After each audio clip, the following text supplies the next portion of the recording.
Last time I saw you in New York, it was an epic meeting. Really shocked me in a different way that I imagined. A very good thing from both the digital standpoint and the physical standpoint. Which is more comfortable maybe for you? I don't have a favorite child. That's how ideas work. They bounce, you know? It's just like the very natural thing. It lacks style because it lacks human touch. You met with the guys from CryptoPunks. I'm not really that good in technology. It is like my favorite project right now. You can be fragile and you can be resilient and strong at the same time. I always had a dream to work with them. Wow, it's already here. The world is getting crazy, yes.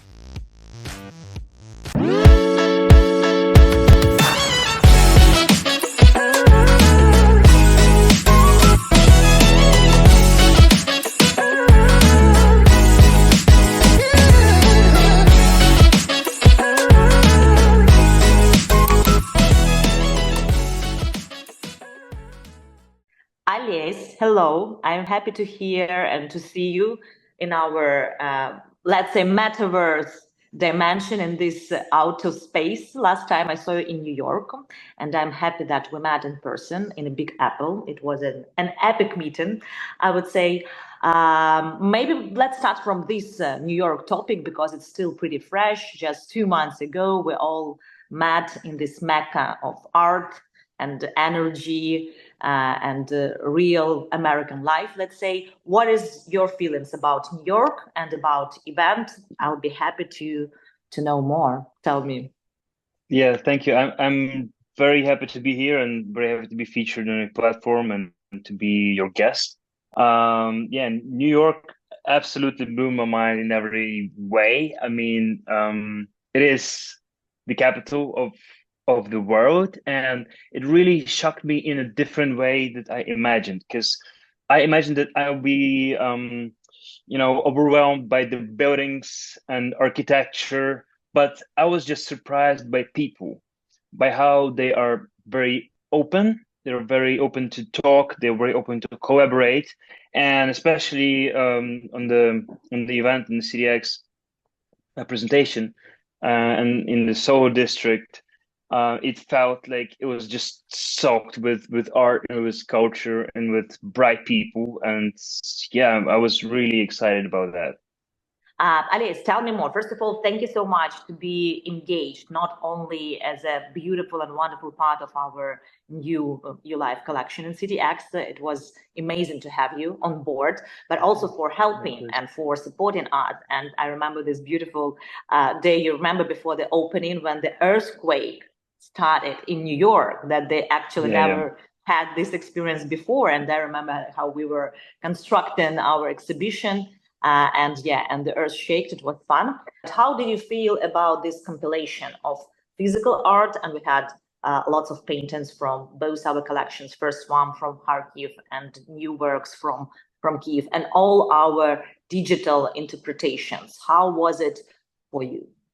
I think this is an inevitable step that we as humanity are, engaging in. Is the merge of the digital and the physical worlds together. So I think it's a very important thing to do, to implement right now. It felt to me like a very natural thing, a very natural environment to be in. And I think it's a very nice idea in general, because like lots of art, as we encounter it, we encounter it through digital mediums every day. We're having lots of information from our digital screens and moving images. And we almost forget about how art looks like in the actual, like on actual canvas. On the wall, but, like there. Yeah. But when it collides, when it merges, you understand that it is like the inevitable step, and it is a new way to make it feel relevant to all of us.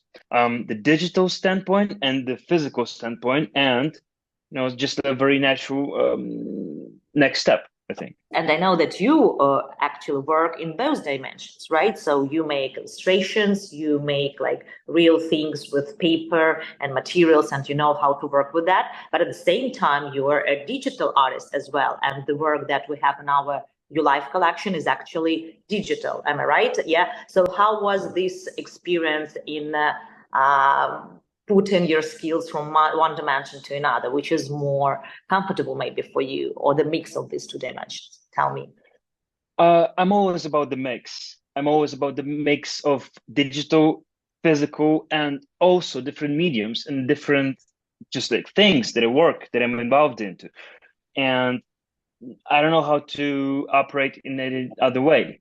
I just know the only way is to just try and see what excites you, and that's it. So I always see myself as a bridge between those like classical painters and artists and the digital artists, because I do both, and I don't have a favorite child. And how you felt, because you saw that we made all these wonderful collaborations with Hyperlab. It's a 3D agency, cool guys from Milan, from Italy, and we kind of tried to give a bit more of a live, let's say, interpretations into the works. But we already worked with your painting, for example, and it was digital. How for you work this mix of one digital, your own author interpretation, and then with editing all these 3D effects?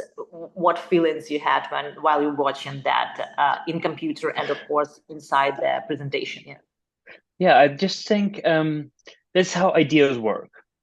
They bounce, it's like ping pong. You have an idea, you have something, you pass it to the next stage, and next stage, is the next interpretation. Just like the very natural thing, you produce something, and this is like the spark that is going to affect what is going to be next. So maybe it's going to inspire someone to create something else inspired by the artwork. It's just like the natural circle, of Circle. ideas. Wow, I love it. Yeah, it's like very like, when we're talking about the water that is like freezing, Yeah. and then rain, and then the cow who is drinking this water, and how this circulating all around the world. So what I hear right now, so all these digital tools given this bigger and wider potential and opportunity to be a participant of this full circle artistic and creative production. Of course, I can't not to ask about AI and your opinion about artificial intelligence. And did you already, and I think that you did, interacted with that somehow? What do you think, for example, about Midjourney or any other application that help you to touch this new era of art? And do you think that AI is a part of art, or it's something else much bigger? It is a tool. It is a tool, definitely. So I have this it's just my opinion, okay? I just want to be That's why I'm frank. asking. Yeah. Yesterday I was watching the new WWDC presentation of Apple, and they introduced that AI generated images and emojis and stuff, and like it lacks style because it lacks human touch. It's a great tool. AI, it's a great tool for anything, but like the car cannot drive itself. Someone has to operate it. I mean, like you can just Already type can. You know in. that in San Francisco we have already lots of cars without drivers, but it's like separate topic. But you have to type in where to drive. Yeah, you need to code it at least. Yeah. Yes. Tell me, please, Oles, their interaction, let's say, with the NFT world, was it for the first time for you with our collaboration with CityX project and ULIVE Collection, or you had any kind of NFT experiences before? And also your thoughts on that, how you feel in this field, what maybe interesting you found during the days in New York. I know that you met tons of people from NFT field, that you met with the guys from CryptoPunks, for example, who are the biggest and the best maybe example of NFT project in the world. So yeah, share your feelings on that. I'm not really that good in technology. I just know that it exists. It's a good place for artists to show their work. It's an exciting motto that practically eliminates lots of obstacles between you and the world, it is a good opportunity to show what you have. It's a good opportunity to show your Even art. if we're not talking about tokenization and monetization Yes. of the artwork, which is absolutely reasonable, and we have to talk about that because time had come to the creators to build their own names and money through the technologies. But if we're not even talking about that and talking only about the opportunity to be much more widely recognized for the bigger amount of people, definitely it's a tool. Wonderful tool. Oles, tell me then more about some physical, let's say, craft that you have in your hands. And we're all heard and repost and we're proud about your collaboration with Zoom, Ukraine, Kiev. Tell me, please, what was the idea and what you, how it happened and what you wanted to bring from artistic point of view to Zoom. Yeah, so it is like my favorite project right now of mine. And the possibility to work with them is just enormous. I don't know. I'm just Honor. humbled to do it. Yeah, it's an honor. Yeah. So yeah, when I get the message from the Zoom team to work on the collaboration, I wanted to create something that is going to express not only that this is a store buy stuff from us. I wanted it to be kind of like sculptures that are going to talk about different things on different levels. First of all, it's going to be vulnerability, vulnerability and strength. So those are two things or on different places on the spectrum. So you can be fragile and you can be resilient and strong at the same time. And that's how we all feel, especially during this circumstances that we have in very Ukraine. sensitive times. So this is a sculptural installation. We have like a silhouettes of human silhouettes made from different materials with different opacity. So we have totally opaque materials, we have transparent materials, and also we have materials that are from plaster, we have materials that are from metal. So this is like a different layers of your personality, and you can like discover yourself through it. And through it being transparent, it shows that it is vulnerable. But because it's from metal, it is also strong. And this vulnerability, but also strength, this is something that I am feeling. Because for sure I am vulnerable. I am, anxious. I am afraid. But at the same time, I am strong. And this is like this humane characteristic that everyone shares. And I just wanted to express and to resonate with all people. What about your future collaborations? So, as I understood, it was one of the coolest moments, and you understood that this way of collaboration you love to participate in. So, what is your future plans, or maybe what collabs, artistic collabs in your life, also gave you so much inspiration? I'm interested. Yeah, about the future, I don't really know. I'm open for everything. This is always how I feel.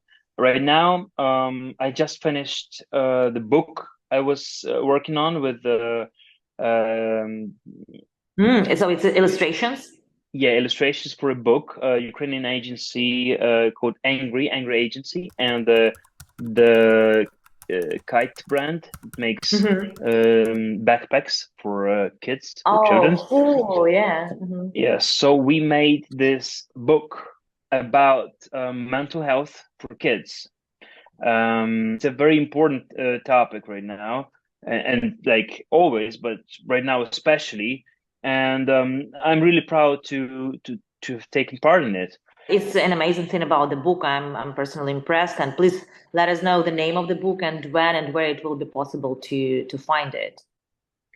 Yeah, the name of the book is Fuch id Mucha. It's in Ukrainian. and it is available in on the page of Kite Sportswear. I can send you the link, and yeah. Yeah, but it's a great idea. I also heard about squad school, online squad Yeah. school, and that you're professor there, as I understood. Please tell me about this experience and tell me a bit about the squad school, the concept of the school. Yeah, I am lecturing illustration in Squad School. Squad School is school in from Kiev, online. I always had a dream to work with them, really, since they started like their business. Like the most stylish school I ever saw, I guess. And I'm lecturing illustration right now. This is my second year actually lecturing. And this is a very good thing from different points. First of all, I just love connecting with people and helping them and sharing the inspiration and just sharing what I see, what I saw, like a little nuggets of coolness. You know, I just wander around and just gather stuff and show it to people. I just love that. Second, just the collaboration between the students and between me and the students, and often like I have some idea in mind, I just can type it in and find someone from my students and collaborate with them. And also this is a very good thing to learn, for me to learn, you know, because I'm lecturing something and I'm learning something new. It's interesting. Do you talk with them about also this new era of digital art, digital tools, AR, AI? So is it necessary for them already to understand all these new possibilities that are around, or it's important for the future artists to be more focused on some classical formats, let's say? So I don't teach AI. I don't teach that because I'm not really I'm not that good in it. But I always stress that you can use any tool you have, anything you have to use it. The most important thing is how to convey what you think. So the bridge between you with your idea and the viewer, like this distance, has to be as short as possible. This is the thing. And with what tool you're going to shorten it doesn't matter. Do whatever you want. Yeah, agree. But we have very crazy speed right now, yeah, where we're moving on, we're getting the information to understand what is happening around, yeah, and it's crazy. And I wish you and I wish us and all our CityX project and intentions to merge this speed and time to understand. Still remember that we're vulnerable, and I love that you highlighted this topic that we're human beings and we're vulnerable, but at the same time that we can adjust to all these crazy processes and progresses that are surrounding us. I'm still so impressed with San Francisco. I think that the next step after New York, we need to meet here and to arrange some beautiful physical/digital event in SF. But when the cars, literally without drivers, passing me by here, and it's like happening several times during the day. Each time I feel like, oh, like tiny breathtaking moment that, wow, it's already here. All this Black Mirror, all these futuristic concepts, we're just living through them. We're not dreaming on them. We're not writing on them. We just live it through. Yeah, it's a big fun. I hope that we can enjoy all that. Oles, I wish you wonderful journey. I'm literally waiting for our new event. I hope that this collaboration with CityX brought you some new POVs on their NFT and crypto art, maybe some new understandings and new connections. So if you have something, kind of advice to new generations of artists, because I'm sure that they will be on this edge what to choose to go with this classical physical direction, or to choose all these incredible incredible possibilities from digital world. So it would be amazing to hear your kind of teaching, what teacher says, what do you think, how to make a choice, intuition. Yeah, so the thing is, like you mentioned, cars, without drivers and everything. The world is getting crazy, yes, Insane, in insane. every way. So you don't have to deny the storm, Mm-hmm. but you can use whatever thing you want to navigate it. You want to use a boat? Use a boat. You want to use a surf? Do it. So no advice about what to use, a paintbrush or an AI tool, or you can just like do I don't know, a cave drawing, whatever you want, whatever you wish, whatever tool you feel more fitting to you to survive the storm or to surf the wave, you choose it. Mm-hmm.